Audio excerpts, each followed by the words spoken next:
A shallow river could suddenly deliver an ocean-going warship. The Viking Longship was this paradox in wood and sail, a machine of pure intention that unlocked an entire age. By the end of this journey, you will understand the precise engineering genius that let a few thousand people from the north reshape continents. How did a ship designed for coastal journeys become capable of crossing the Atlantic? What was the simple secret that allowed it to vanish up a river and appear where no one expected? What do you believe is the true measure of a tool that can change the world? Europe in the 8th century was a world stitched together by dirt tracks and river paths, its kingdoms often unaware of the vast waters beyond their shores. The sea was a formidable frontier, a cold, grey expanse that separated more than it connected. But from the deep, sheltered fjords of Scandinavia, a new kind of vessel was taking shape, born from a landscape of long coastlines and short growing seasons. This was not a ship designed for a single purpose. It was a multi-tool for survival and ambition in a fragmented world. For a chieftain, it was a floating treasury, a means to acquire silver, fine cloth, and renown. For a trader, it was a mobile marketplace carrying furs and amber to distant ports. And for a warrior, it was a swift, quiet presence that could appear from the morning mist. This elegant, overlapping plank construction, known as clinker-building, gave form to the dragon of the seas. It was this one vessel that powered the Viking Age, an era of astonishing reach that would weave threads between the shores of North America and the markets of the Caspian. To see the Longship only as a weapon is to miss its true identity. It was the physical expression of a new idea, a declaration that the horizon was not a barrier, but an invitation. That overlapping shell of oak planks was more than just a hull. It was a living, breathing structure designed to dance with the ocean. Imagine holding a sheet of flexible wood in your hands and bending it. It gives, it moves, but it does not break. Now scale that idea up to the size of a ship. This is the essence of clinker building. While other shipbuilding traditions of the era began with a rigid internal skeleton and then attached a skin, Viking shipwrights worked in reverse. They first created the outer shell by carefully overlapping long, slender planks, each one fastened to the next with iron rivets. This created a hull that was not a single, brittle unit, but a system of interconnected, moving parts. When a powerful wave slammed into the side, the entire structure could flex and twist, absorbing the immense energy instead of fighting it. This was the ship's genius. It was built to yield, to work with the ocean's power rather than resist it outright. The internal ribs and crossbeams were added only after the shell was complete, locking that flexible form into its final, graceful shape. This method produced a vessel that was astonishingly light for its size. A typical ocean-going longship might weigh only half as much as a Mediterranean merchant ship of similar length. This lightness translated directly into speed and agility, but perhaps its most understated advantage was repairability. On a long voyage, wear and tear were inevitable. A shattered plank on a frame-first ship could mean a complex, difficult repair far from home. But on a clinker-built longship, a damaged section could often be identified and replaced with relative ease, using materials found along a forested coastline. This was a machine built for resilience and independence, a perfect reflection of the world it was designed to explore. And that graceful, flexible hull was only the beginning. Its true potential was unlocked by a single, ingenious piece of engineering hidden beneath the waterline. That long, narrow hull was a blade cutting through the water. Its sleek form was no accident of design but a deliberate choice for pure efficiency. while other ships of the era were broad and tub-like, built for maximum cargo space. The Longship sacrificed bulk for speed. This slender profile presented minimal resistance to the waves, allowing it to fly across the open sea when its great square sail was set. But the true strategic masterstroke lay beneath the waterline in its incredibly shallow draft. A fully laden ocean-going warship might draw less than 1 meter of water. Think about that for a moment. This is a vessel that could cross the North Atlantic, yet it could float in a depth that would barely cover your knees. This single feature unlocked a world of possibilities. It meant that a longship did not need a deep water port. It could land on any gently sloping beach, its crew leaping out to pull it securely onto the sand. More importantly, it could sail far up rivers that were mere streams on a map, penetrating deep into the heart of a continent. A Frankish nobleman secure in his river valley estate, hundreds of miles from the coast, would never imagine a vessel arriving from the water. Yet the Vikings could, and they did. This ability to transition seamlessly from the vast, rolling ocean to the narrowest of inland waterways made the longship an instrument of profound psychological and military surprise. Its form was a perfect echo of its function, a tool for going anywhere, and to propel this elegant blade, the Vikings harnessed two powerful forces, one human and one elemental, with equal brilliance. The power to choose between wind and muscle gave the Viking ship its soul. A single, massive square sail, likely woven from wool or linen, could drive the vessel for hundreds of miles across the open ocean, a true marathon runner of the seas. This was the engine for epic journeys, harnessing the relentless North Atlantic winds to cross distances that would have been unthinkable for a vessel powered only by oars. But when the wind faded to a whisper, or when stealth and precision were needed, the crew could stow that great sail and take up the oars. Each oar port along the gunwale was fitted with a small, clever wooden cover that could be closed from the inside, sealing the ship against crashing waves and spray.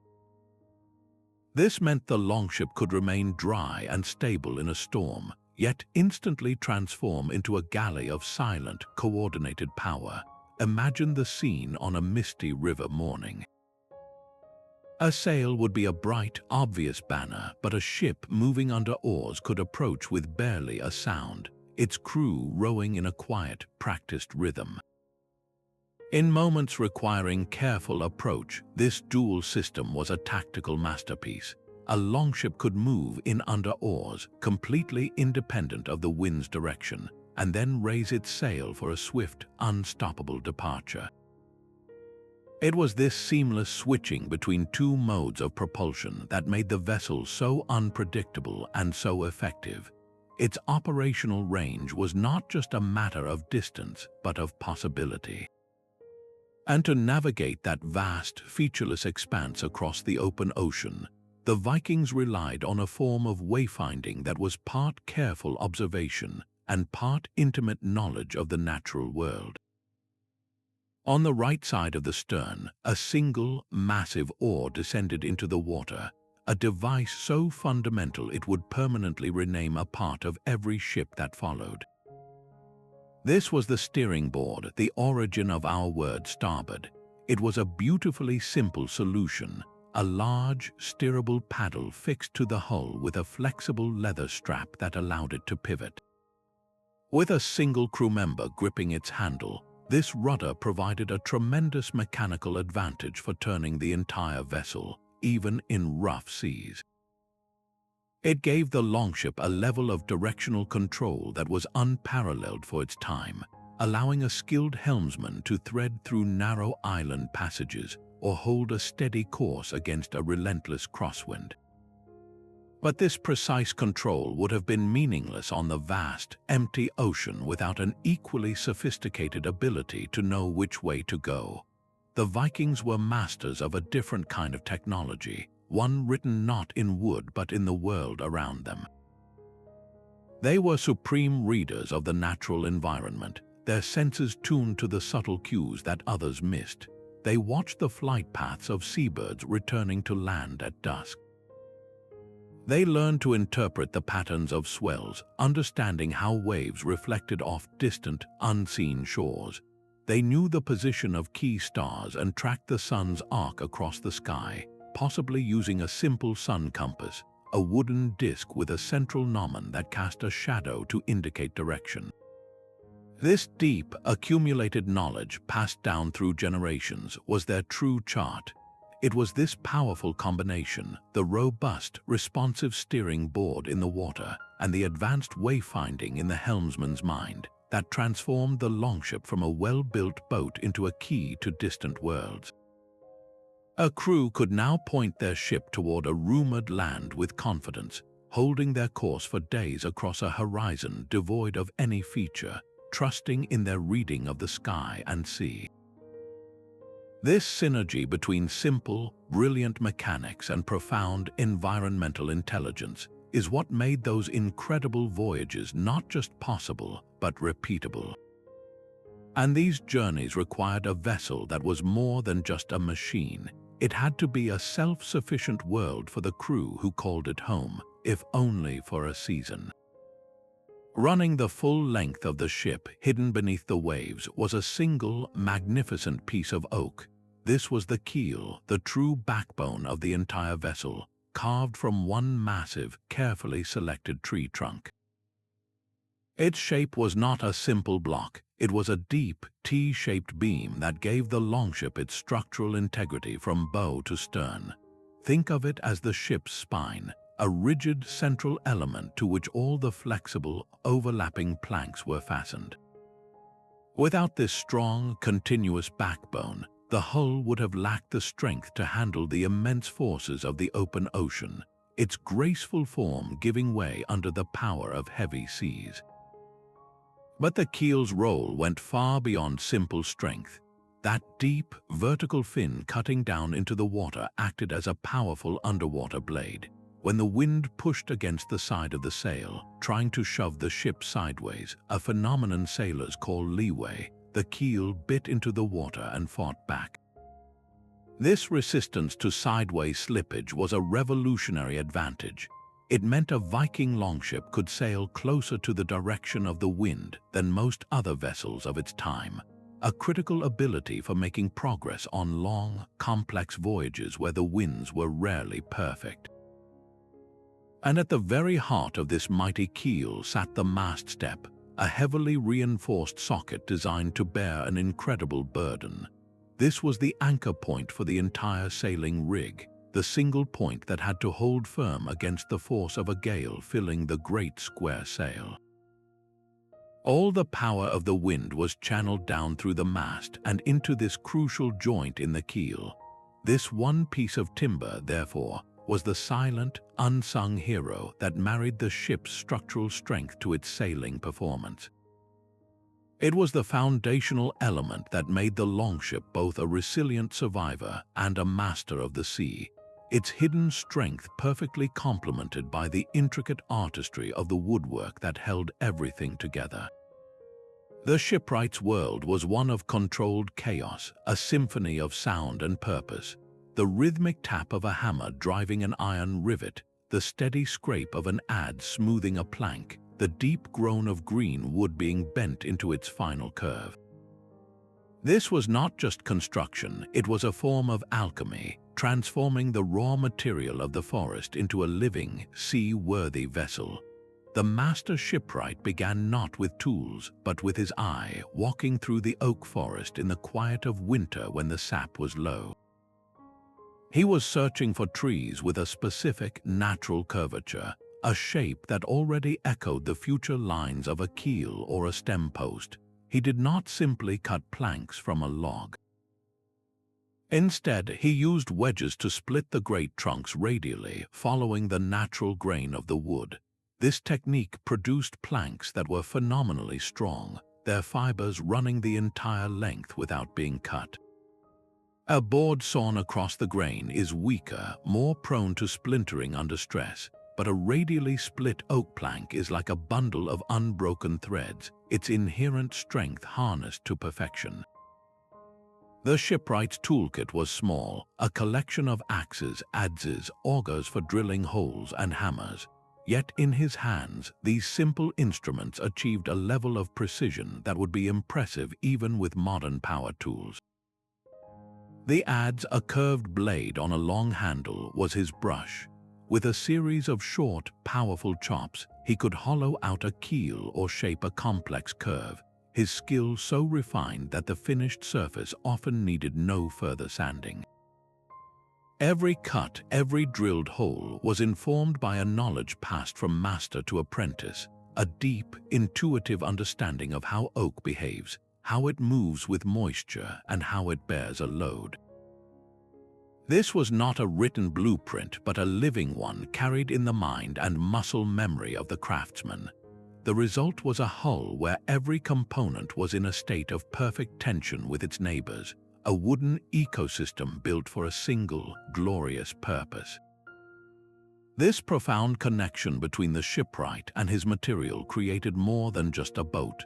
It birthed a legacy of wood and water that would carry its creators into history.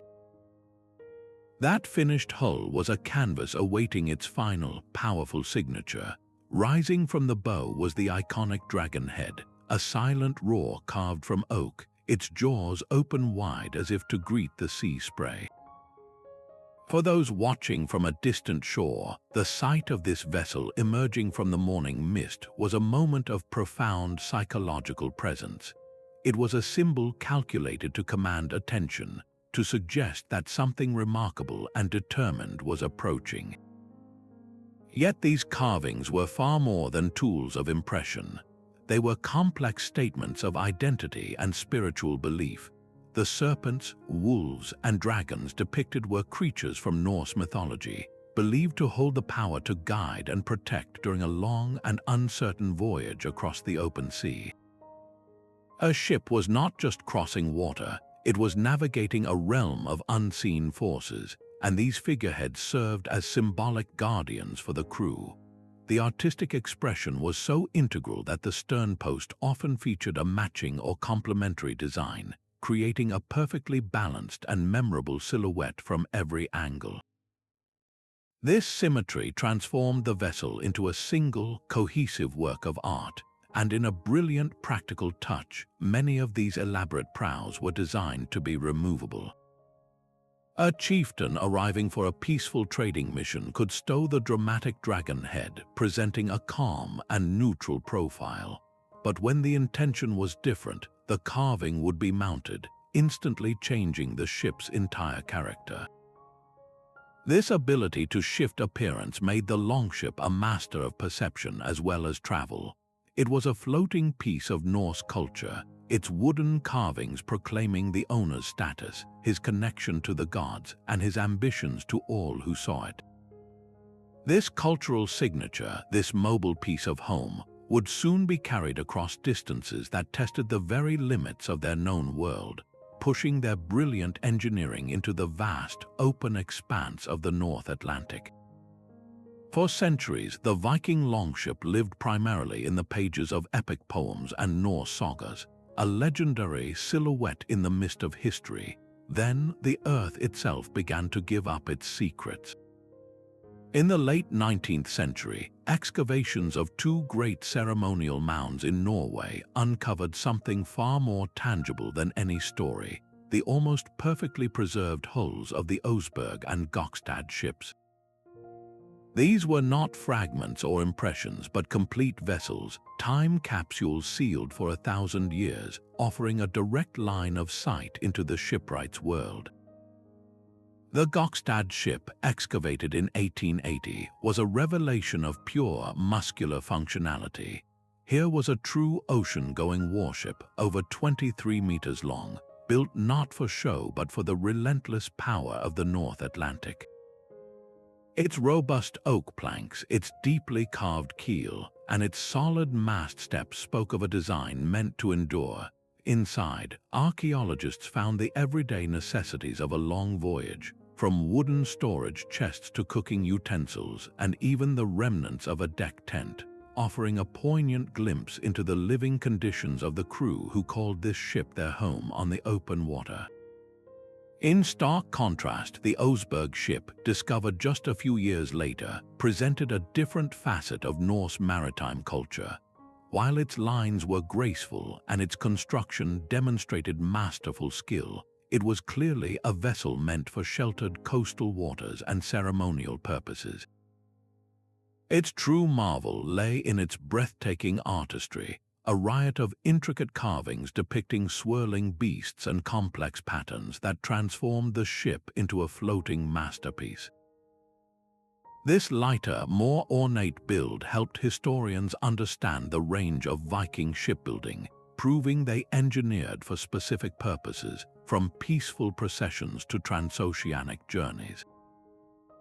These two finds, one a workhorse and the other a work of art, provided the first complete physical blueprints. They allowed experts to measure the precise angle of the stem posts, to study the exact method of riveting the planks, and to calculate the true load-bearing capacity of the keel. Every detail confirmed that the capabilities described in the ancient sagas were not exaggeration, but understated fact. Modern shipbuilders have used these precise measurements to create seaworthy replicas, vessels that have successfully sailed across the Atlantic, putting the Viking Age engineering to the ultimate test. These reconstructions did not just validate history, they brought it to life, proving that the Longship's legendary journeys were achievable through brilliant, tangible design. The same vessel that carved a wake of surprise along a foreign coast could, on its next voyage, become a floating marketplace. This adaptability was the Longship's greatest strategic advantage, a tool that perfectly matched the opportunistic nature of Viking society. A chieftain and his crew might set out from a Norwegian fjord with no fixed plan, their intentions shaped entirely by what they found. A poorly defended monastery spotted from the sea presented one kind of opportunity, a chance for a swift, impactful raid. But encountering a wealthy trading port offered another path entirely, a chance to exchange northern goods like furs, walrus ivory, and amber for silver, silk, and fine weaponry. The Longship was the ultimate multi-role platform, enabling this seamless pivot between commerce and conflict. Its speed allowed for the hit-and-run tactics that made Viking raiders so formidable, striking with little warning and vanishing back into the sea mist before any local defense could be organized. Yet that very same hull, with its open, flexible interior, could be packed not with warriors but with trade goods, facilitating journeys that established vast economic networks stretching from the Baltic to the Black Sea. This economic dimension was every bit as important as the military one. The wealth acquired through trade and through the complex systems of exchange that existed at the time provided the capital to fund more ships, more expeditions, and more ambitious settlements. It was a self-fueling cycle of expansion, all powered by the versatility of a single ship design. The Longship became the vehicle for a true Viking diaspora, a scattering of Norse communities that we can trace by following the wake of these remarkable vessels. We find their influence in the street names of Dublin, founded as a Viking trading post, and in the Arabic silver coins discovered in Sweden, payment for northern furs that traveled east along the rivers of Russia. The ship that could be a weapon was also a bridge connecting the frozen north with the splendors of Byzantium and the markets of the caliphates, weaving together a world that had once been utterly separate. Yet for all its speed and fearsome reputation, the Longship was not the only vessel shaping the Viking world. Alongside the sleek raider sailed its sturdier, broader cousin, the Knarr. This was the workhorse of the North, a ship built not for lightning strikes but for endurance, a floating barn and warehouse designed to sustain life across vast ocean distances. Where the Longship was a blade, the Knarr was a barrel, its deeper, rounder hull engineered for one primary purpose, carrying immense quantities of cargo across the challenging North Atlantic. It shared the same clinker-built, flexible hull construction, but its proportions were entirely different. A Knarr was shorter, beamier, and drew more water, trading the Longship's breathtaking speed for something far more valuable on a months-long journey: stability and storage space. Its deck was largely enclosed, with a central, open hold that could be covered with sealskin tarpaulins to protect precious goods from the punishing sea.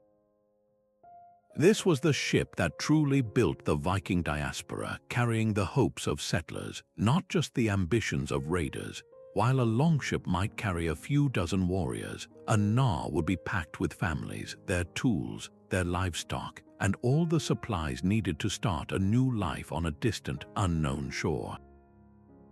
It was a vessel of profound practicality, and its design reveals a crucial, often overlooked facet of Viking society: their genius for specialized engineering. They did not simply adapt a single design for every task. They created a fleet, with each ship a perfect tool for its specific role. The Knarr's very form tells a story of colonization and commerce, a deliberate shift from conquest to community. Its reliance on sail power was far greater, with only a small number of oars for maneuvering in tight spots, a clear declaration that its journeys were about efficient, wind-driven transport, not rapid or powered assaults. Imagine the difference in sound and rhythm. A longship could move with the quiet, synchronized splash of oars. A Knarr under sail was a creature of the wind, its passage marked by the creak of rigging and the rush of water against its full hull. This pragmatic division of labor at sea between the warship and the cargo carrier allowed the Norse to not only reach new lands but to successfully inhabit them. It was the Knarr that patiently ferried settlers to the shores of Iceland, that braved the icy waters to supply the early communities of Greenland, and that ultimately made the journey to the place they called Vinland on the coast of North America. Without this humble, robust trading vessel, the Viking Age would have been a brief flash of lightning, a series of raids without lasting consequence. The Knarr provided the foundation, proving that their legacy was built as much by the sturdy merchant as by the swift warrior. But the story of the Longship is not only told by the silent timbers recovered from ancient resting places. It also lives in the voices of the skalds, the poets and storytellers who preserved the deeds of kings and commoners alike. The Icelandic sagas, epic family histories written down in the 13th century, offer a window into a world where the Longship was the central character in every drama. In the pages of Egil's saga, we encounter a feat of pure determination, where a crew drags their ship across a narrow strip of land to bypass a difficult stretch of water or a rival's blockade. This was not just a story, it was a testament to the Longship's lightweight design and the raw human power it enabled. A heavier vessel would have been impossible to move, but the Norse turned their ships into amphibious vehicles, conquering geography itself. The saga of the Greenlanders takes us further, across the cold expanse of the North Atlantic to the shores of a new world they called Vinland. Here, the narrative shifts from raiding to true exploration, detailing the navigational challenges, the encounters with new peoples, and the ultimate establishment of a brief settlement in North America around the year 1000. These sagas, passed down orally for generations before being committed to vellum, are more than just adventure tales.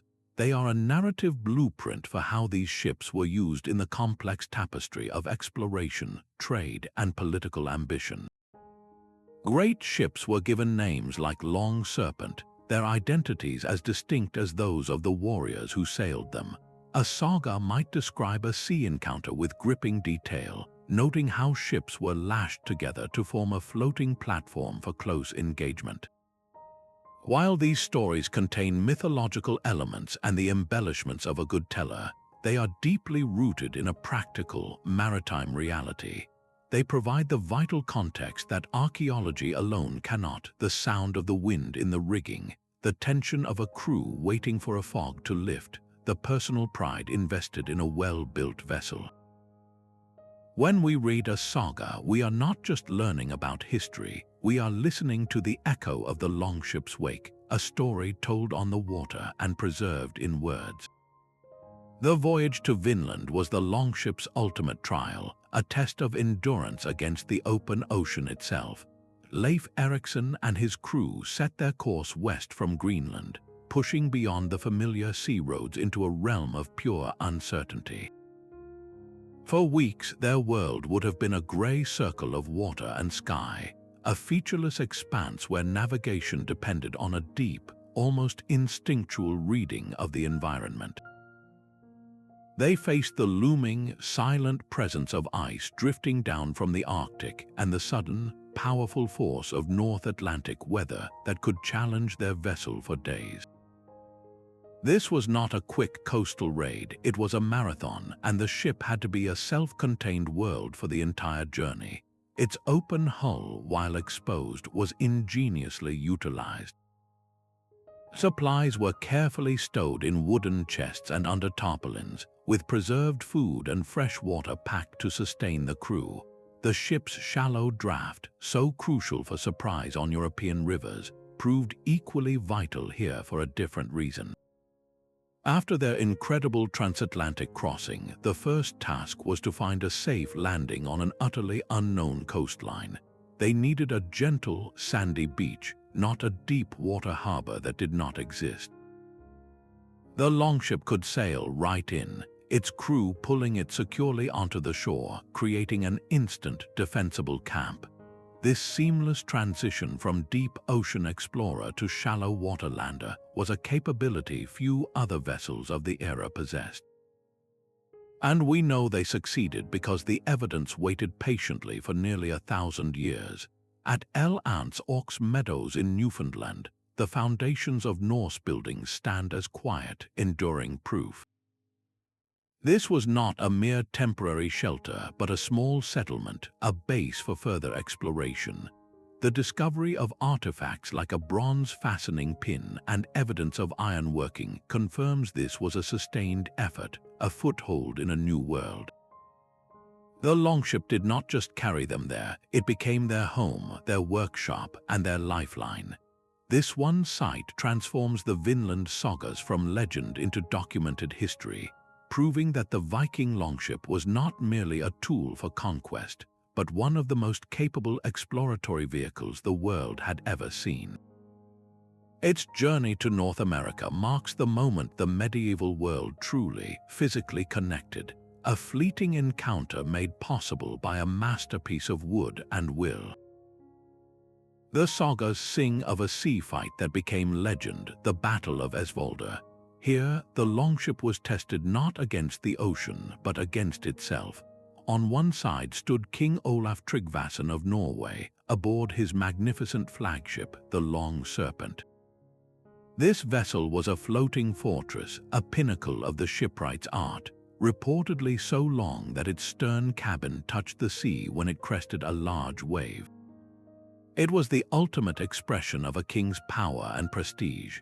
A raid against him was a coalition of his rivals, their own fleets composed of numerous, more standard longships. The stage was set for a clash that would reveal the practical realities of naval combat. The Long Serpent's immense size and high sides made it a formidable platform, a floating castle from which Olaf's best warriors could launch spears and arrows. But that very grandeur became its greatest challenge. The Allied fleet, commanded by experienced seamen, did not attack Olaf's formation head-on. Instead, they used their smaller, more agile vessels to outmaneuver the Norwegian line. They targeted the smaller ships in Olaf's fleet first, surrounding the great Long Serpent, turning its strength into a difficult position. The battle became a series of close-range engagements, a chaotic, intense struggle where the ships themselves became the center of the fight. Archers provided covering fire, but the final outcome was decided by close combat on the cluttered, shifting decks. The saga describes how the Allies finally managed to secure their ships to the Long Serpent, allowing their warriors to come aboard from all sides. King Olaf's position was sealed not by a flaw in his ship, but by a superior application of the tools at hand. His enemies used the inherent maneuverability of their standard longships to control the engagement, proving that no single vessel, no matter how grand, was without its limits. The lesson of Svolder was clear. The longship was a brilliant instrument, but the music it made in battle depended entirely on the strategy of the admiral and the courage of the crew who gave it life. This understanding of naval warfare, forged in conflicts like these, would be carried across the sea to a very different kind of shore, where the longship would meet its most unconventional and final chapter. The land itself was the first shipwright. Scandinavia's geography is a map of challenges and opportunities, a labyrinth of deep fjords carving into the mainland, sheltered archipelagos of countless islands, and vast exposed stretches of open water. This was the world the longship was born to navigate. Its very form was a direct answer to the questions posed by this environment. To travel from one Norwegian fjord to the next required a vessel capable of crossing the open North Sea, yet it also had to be nimble enough to slip through the narrow, rock-filled sounds between islands. The longship's shallow draft was not just a military innovation, it was a daily necessity for a people whose highways were these unpredictable coastal waters. A deeper vessel would have been constantly grounded, its journey interrupted on a hidden sandbar or a rocky shore. The longship could go anywhere the water was deep enough to float a log, turning every inch of coastline into a potential harbor. This intimate relationship with the water was matched by an equally deep connection to the forest. The same climate that shaped their seafaring needs also provided the perfect materials. Vast forests of tall, straight-grained oak and pine offered a seemingly endless supply of timber. The shipwrights did not just use this wood, they understood it. They knew how to split an oak trunk along its grain to produce a plank of incredible, unbroken strength, a plank that could flex with the waves rather than break. The short growing seasons and long winters created a powerful incentive for efficiency in every aspect of life, including shipbuilding. A vessel had to be built relatively quickly during the warmer months, and it had to be easily repairable with local materials when far from home. A damaged hull on a distant shore was not a crisis if you could beach your ship, fell a suitable tree, and shape a replacement plank with the tools you carried on board. The longship was therefore more than a tool. It was a perfect ecological adaptation, a physical expression of a culture learning to thrive within the demanding but generous arms of its northern home.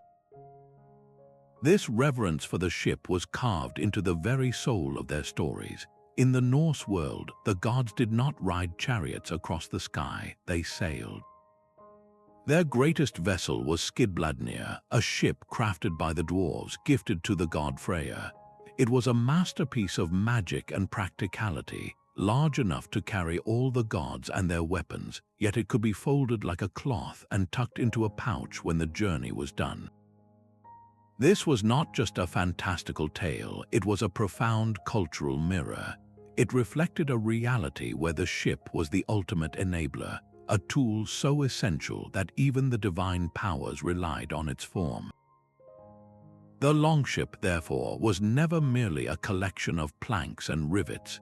It was a powerful symbol of the human journey itself, a physical representation of fate, known as the Norse concept of weird. Just as a ship was carried by the currents and the winds, so too was a person's life subject to forces beyond their control, but a skilled navigator could still steer a course. The longship embodied this delicate balance between accepting one's destiny and having the courage to challenge it, to set your own sail toward an uncertain horizon. This symbolic weight translated directly into social power. For a chieftain, owning a large, imposing longship was the ultimate declaration of his authority. It was his mobile seat of power, the engine of his wealth, and the visible proof of his ability to protect his people and project his influence across the water.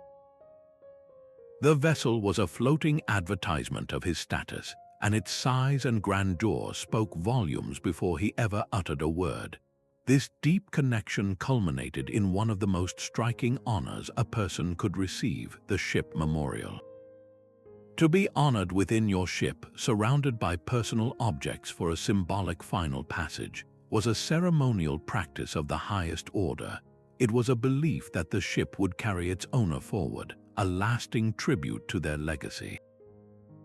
These memorial sites, studied by archaeologists, were not acts of simple closure.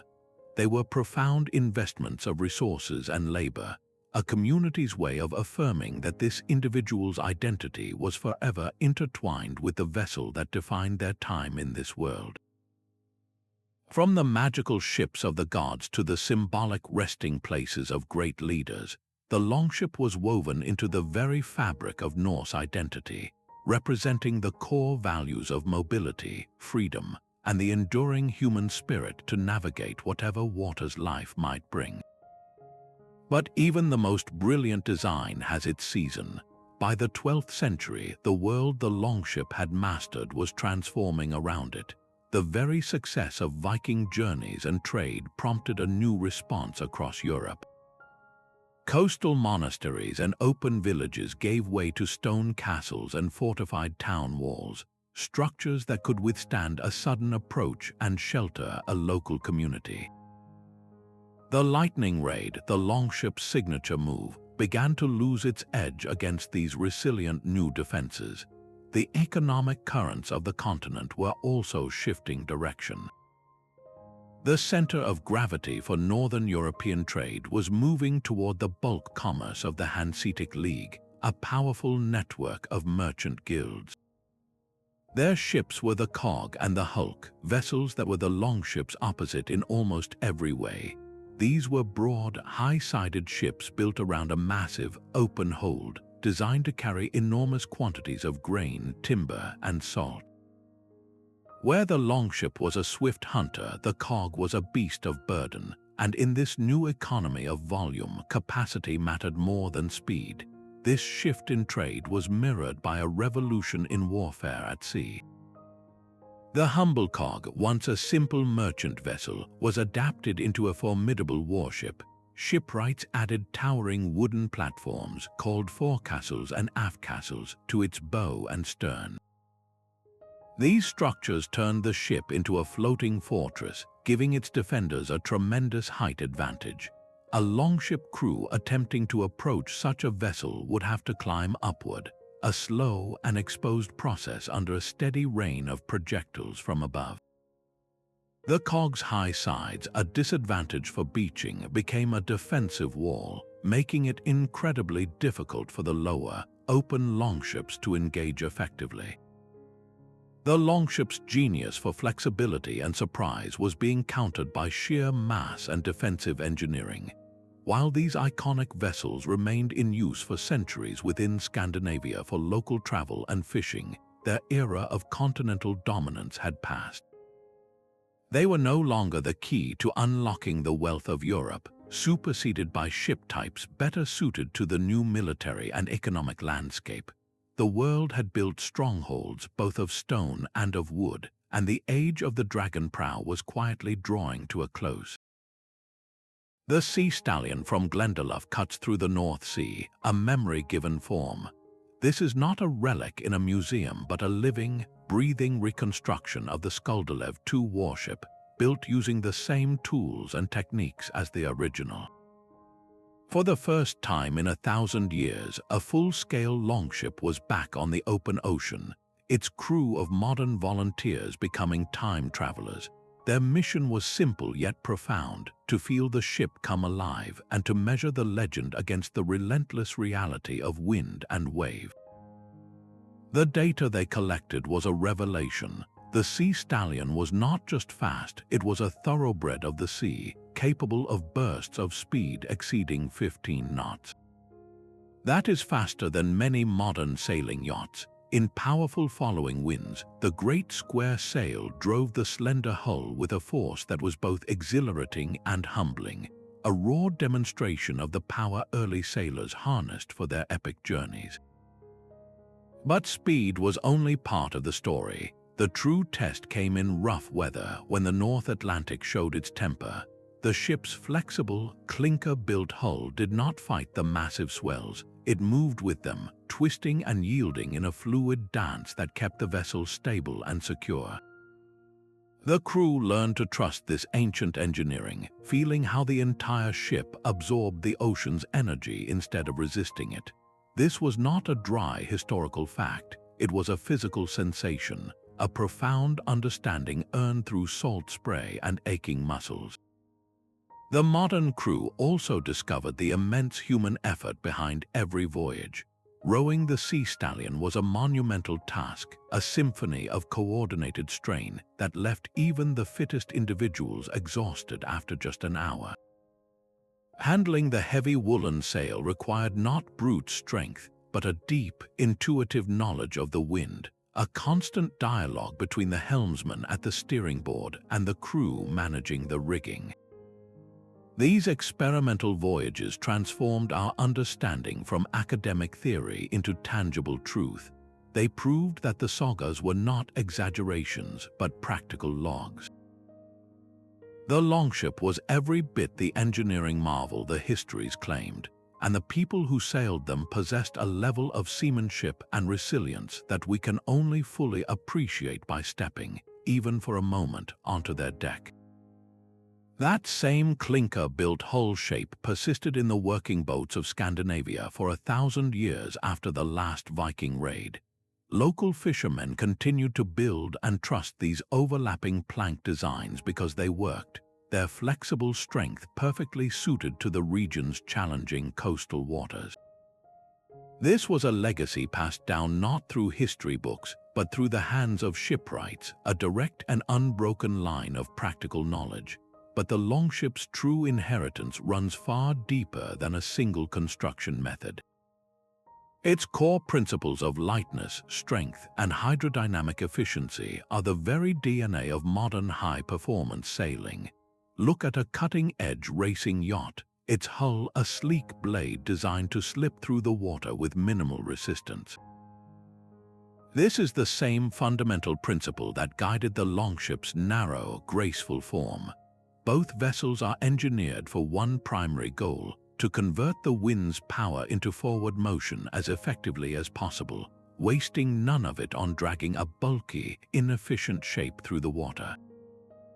The concept of the deep, ballasted keel, which the Vikings perfected to resist sideways drift and provide stability, remains a non-negotiable cornerstone of naval architecture today. Every single sailing yacht, from a small day sailor to a massive America's Cup contender, relies on this same basic physics, a hidden fin beneath the water countering the force of the wind on the sail above. The Longship stands as a timeless benchmark of form perfectly following function. Its designers did not have advanced computer modeling or composite materials. They had an intimate, intuitive understanding of their medium. They knew how oak behaved, how seawater flowed, and how the wind could be harnessed. This profound connection between the craftsman, his material, and the natural world resulted in a tool of pure purpose. The legacy of the Longship is a quiet reminder that the most groundbreaking innovations often emerge not from complex theory, but from a deep and respectful dialogue with the environment. It was a solution shaped from the forest and tested by the sea, and its lessons in efficient, resilient design continue to guide us across the water. That iconic image of a striped sail billowing against a dark hull is pure Hollywood invention. The reality, pieced together from rare textile fragments and saga references, points to sails dyed in solid, bold colors, with red being a particularly popular choice. This was not merely an aesthetic decision, it was a practical and psychological one. A vibrant red sail would have been highly visible to other ships in a fleet, helping to maintain formation across a vast expanse of ocean. More powerfully, the sight of that deep red rectangle emerging from the sea mist would have been a deliberate signal, a calculated piece of theater designed to unsettle and intimidate long before the ship itself reached the shore. Our modern imagination also tends to scale these ships up to legendary proportions. While the great king's ships like the Long Serpent were indeed massive, the backbone of a Viking fleet was made up of much smaller vessels.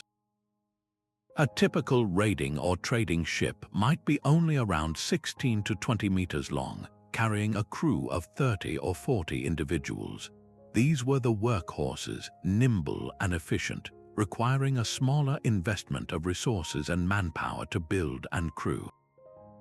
The term dragon ship is another piece of popular culture that needs refinement. It was not a generic label for every Viking longship. This dramatic name was reserved specifically for those vessels that carried an ornate, removable dragon head prow.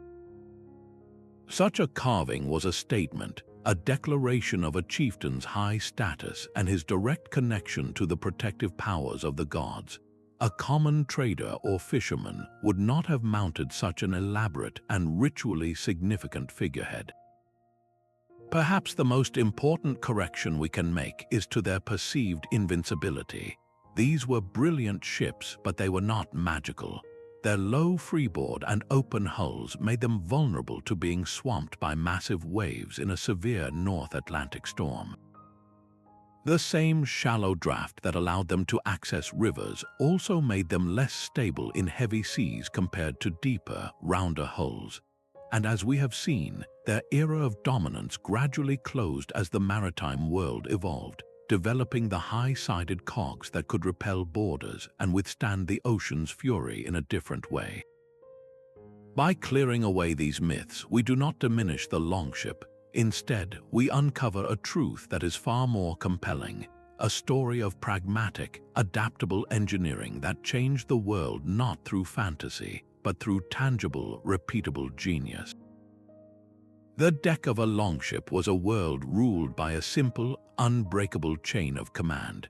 At its head stood the captain, often a chieftain or a man of high status, whose word was final.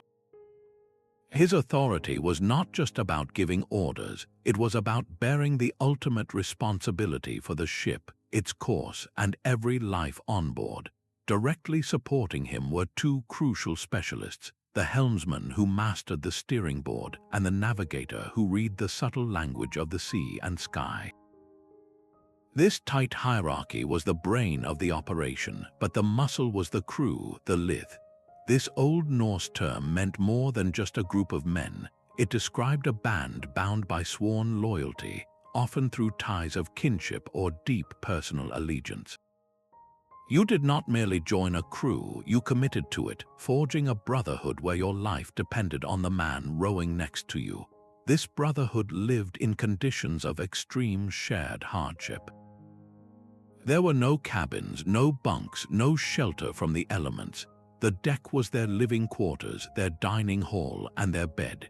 Men took turns at the oars in all weather, their hands growing tough and calloused, while others tried to rest in the cramped space between the rowing benches. They slept under weather-proofed leather hides, huddled together for warmth against the biting cold of the North Sea. Sustenance was practical and durable, a diet of stockfish, which was air-dried cod so hard it needed to be pounded with a mallet to be eaten, along with smoked meat, hard cheese, and skyer, a thick, protein-rich soured milk. Fresh water was a precious commodity, stored in barrels and carefully rationed. Yet from this relentless discomfort emerged the crew's greatest strength, an unshakable camaraderie forged in salt spray and fatigue. The rhythmic, grueling work of rowing created a powerful discipline, a shared pulse that united the entire ship. They ate the same food, faced the same storms, and shared the same fears and hopes. This transformed the Longship from a mere vessel into a living, breathing community. A man was no longer just an individual, he was an integral part of the Lith, his personal fortune tied completely to the collective success of the voyage. This profound unity, born from enduring the ocean's trials together, was what made them so formidable, not just as sailors, but as a single, coordinated force ready to meet whatever awaited them on a distant shore. A Frankish merchant vessel sat heavy in the water, its broad hull a floating warehouse for wine and grain. This was the standard European ship of the era, a design perfected for carrying bulk goods along predictable coastal routes between established ports. Its deep draft required a proper dock or a sheltered anchorage, and its reliance on a single square sail made it dependent on favorable winds. The moment we place this ship next to a Viking longship, the difference is not merely one of design, but of fundamental philosophy. The Longship was not a cargo hold with a sail attached. It was a vessel built for a new kind of mobility, one defined by movement and unpredictability. Where the merchant cog was slow to turn and difficult to maneuver, the Longship could pivot on a coin, its crew of oarsmen providing an independent engine that made wind direction irrelevant. This was the core of the Viking advantage. While a Frankish captain had to wait for the right breeze to leave a protected harbor, a Norse flotilla could depart in a dead calm, moving under silent oars to arrive with no warning. The Longship's ability to beach almost anywhere turned thousands of miles of European coastline into an open frontier. A Frankish river garrison, designed to monitor deep water channels, would be completely bypassed as the sleek Norse vessels slid past in water barely deep enough to float a small boat. This technological difference created a profound psychological shift for the communities they encountered. The challenge was no longer a fleet that could be seen approaching from the horizon, but a force that seemed to materialize from the landscape itself, emerging from a shallow river or a wooded cove that nobody considered a possible point of entry. The initial impact of the Viking raids was not just about confrontation. It was about a complete rethinking of existing defensive logic. The ships of other European powers were tools of connection within a known world. The Viking longship was a key designed to unlock that world from its most unexpected points. For a Norse chieftain, the final journey did not end at the water's edge. It began there with his ship drawn from the sea one last time. This was the ship ceremony, a ritual of immense effort and profound meaning, where the vessel that defined a life became its symbolic resting place. The event was a powerful declaration that a leader's authority and identity were inseparable from the ship that carried him. The community would haul the Longship ashore, a solemn procession of strength and respect, placing it securely in a trench prepared for this sacred purpose. At the heart of the ship, they would construct a wooden chamber, a room built for eternity, and within it lay the chieftain surrounded by the artifacts of his power and his life. These were not merely objects, they were provisions for the voyage ahead. Everything from weapons and fine clothing to cauldrons and tapestries, all carefully arranged for his travel to the next world. The ship itself was the central artifact, the means by which he would navigate the unseen waters of the afterlife. Once the chamber was sealed, the community undertook its final act of tribute, patiently covering the entire ship with tons of earth and stone, raising a permanent mound that would dominate the landscape for generations. These memorial sites, intended as eternal harbors, have become our most direct window into that world. The Oseberg ship in Norway, for instance, was preserved for over 1,000 years within its clay-rich mound, its graceful curves and intricate carvings speaking of a life of prestige and ceremony. While the Sutton Hoo site in England reflects a related tradition, it shows how deeply the symbolism of the ship as a vehicle for passage had spread across the northern world. These mounds were not just places of memory, they were frozen moments, monuments to a belief that the horizon was not an end, but a beginning. They stand as a testament to a culture that so revered the promise of the journey that they sent their greatest leaders onward in the one vessel that could carry them anywhere. The sheer scale of resources needed for a single ocean-going longship was staggering. Think of the hundreds of massive oak trees required, each one carefully selected for its specific grain and natural curve. This was not merely harvesting wood, it was a strategic investment in the landscape itself, drawing from vast tracts of prime forest. The project then demanded the focused labor of a master shipwright and his team of skilled apprentices, their work supported by blacksmiths forging thousands of iron rivets and rows, and by textile specialists weaving an immense heavy sail. The construction of a great ship like the Long Serpent was therefore a clear measure of a king's influence, a public demonstration of his ability to command not just warriors, but the entire economic engine of his realm. He had to oversee the land that grew the timber, organize the specialized craftsmen, and sustain the entire months-long process. This economic foundation reveals that the Viking Age was built on more than daring. It was powered by a highly sophisticated system of resource management and social coordination. The Longship was the end product of a complex society capable of marshalling its people and its materials toward a single, ambitious goal. Without this underlying economic strength, the swift voyages and epic journeys would have remained nothing more than dreams. The Viking longship was far more than a simple wooden boat. It stood as the culmination of centuries of maritime innovation, a perfect fusion of art and engineering that gave birth to an entire age of exploration and expansion. Every element, from its flexible clinker-built hull to its versatile sail and shallow draft, was honed for a specific purpose, creating a tool of unparalleled capability.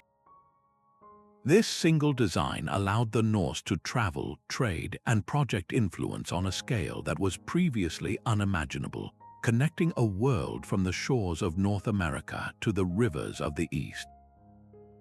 Its legacy endures not only in the preserved timbers of museum halls or the echoing verses of the Sagas, but in the very principles of naval architecture it helped to establish.